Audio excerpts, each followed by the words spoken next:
नमस्कार, फोरसाइट्स टीवी में मैं शालीमार जायसवाल आपका स्वागत करती हूँ। बियर के चाहने वालों के लिए एक चौंकाने वाली खबर। क्या आप जानते हैं एक बियर के बनाने और बिक्री के बीच कितना बड़ा अंतर है?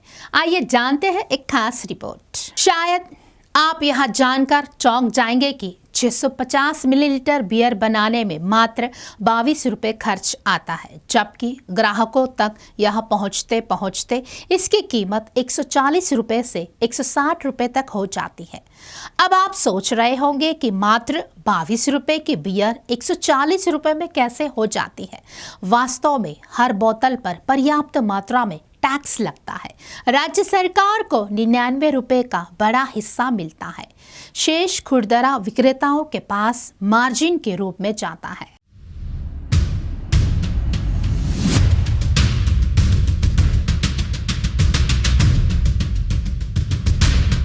तेलंगाना राज्य के गठन के बाद से अब तक शराब की कीमतें 4 गुना बढ़ गई है। एक अनुमान के मुताबिक शराब की बोतल की कीमत का 70% टैक्स होता है, जिसका भुगतान राज्य को किया जाता है। अगर कोई व्यक्ति 1 लीटर शराब खरीदता है तो उसको 15 रुपए फिक्स एक्साइज ड्यूटी देनी होती है। वहीं अगर एक शराब की बोतल की कीमत 100 रुपए है तो राज्य उस पर 10% वैट लगाता है, तो कीमत बढ़कर 110 रुपए हो जाती है। अगर औसत अंदाजा लगाया जाए तो अगर आप 1000 रुपए की शराब खरीदते हैं तो इसमें 35 से 50 या इससे ज्यादा तक टैक्स के रूप में पैसा देते हैं। यानी 1000 रुपए की शराब खरीदने पर आपके 1000 रुपए में से 350 से 500 रुपए तक के पैसे दुकानदार या शराब बनाने वाली कंपनी को नहीं बल्कि सरकार के खजाने में जाते हैं। सरकार पर इतना भारी भरकम टैक्स लगने की वजह से राज्यों को अरबों रुपए की कमाई सिर्फ शराब से ही हो जाती है। भारत के 29 राज्यों और केंद्र शासित प्रदेशों में शराब पर अलग अलग तरीके से टैक्स लगाया जाता है। अगर शराब पर लगे टैक्स की बात करें तो यह राज्यों की कमाई का सबसे अहम जरिया है। जी हाँ,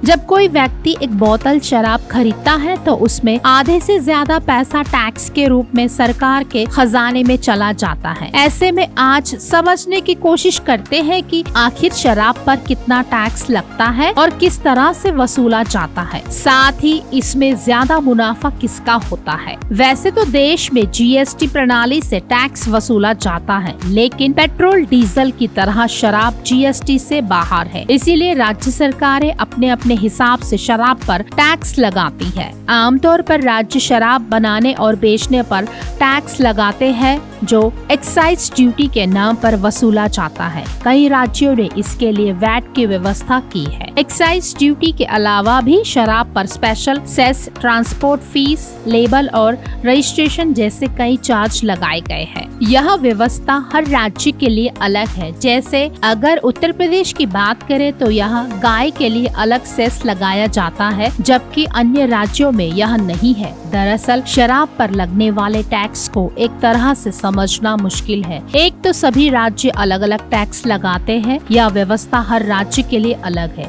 दूसरी बात यह है कि टैक्स व्यवस्था हर प्रोडक्ट के हिसाब से चेंज हो जाती है। जैसे बियर, विस्की, रम, स्कॉच, देशी शराब आदि पर अलग अलग तरह से टैक्स लगाया जाता है। इसमें भी भारत में निर्मित, विदेश में निर्मित, भारत में आयात की गई, इंडिया मेड फॉरेन लीकर, देशी शराब, इसमें भी अलग अलग प्रोडक्ट के हिसाब से लेबलिंग और एक्साइज ड्यूटी वसूली जाती है।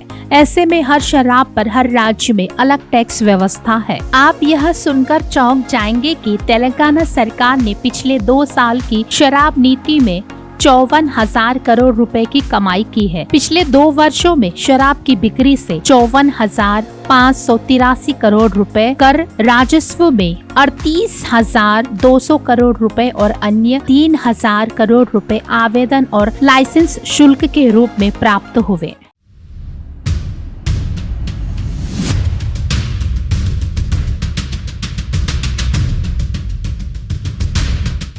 इसी तरह की खास खबरों के लिए जुड़े रहिए हमसे, देखते रहिए फोरसाइट्स टीवी।